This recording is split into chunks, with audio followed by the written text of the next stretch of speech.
Hello friends. We took an example of expenses, outstanding expenses in the last clipping. Let us take an example of prepaid expenses.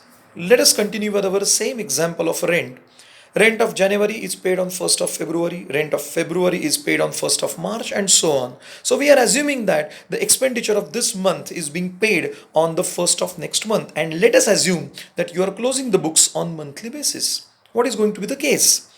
Let us see, this is the month of December. So December month rent will be due on 1st of January. So if you want to pay exactly on due date, your entry will be rent account debit to cash account on 1st of January.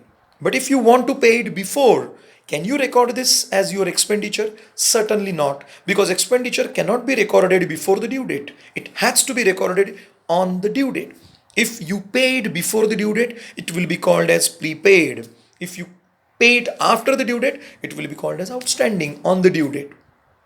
So now we are considering you are going to pay the rent of December on 15th December itself. Now rent of December has not become due. Remember, you cannot debit rent account except on 1st of January. So the date on which you are supposed to record rent account as debited should be on 1st of January itself. But you are going to pay the rent before 1st of January. What to do now? Can you say that I will record the transaction only when it becomes due? Certainly not. You are going to pay the cash on 15th of December, so you must record the entry prepaid rent account debit to cash or bank account.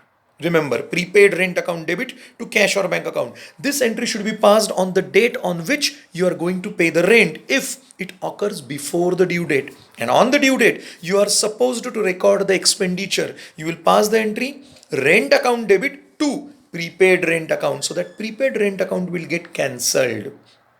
Initially you are going to create prepaid rent account, and after that you are going to cancel that. So the entry remains to be one and the same.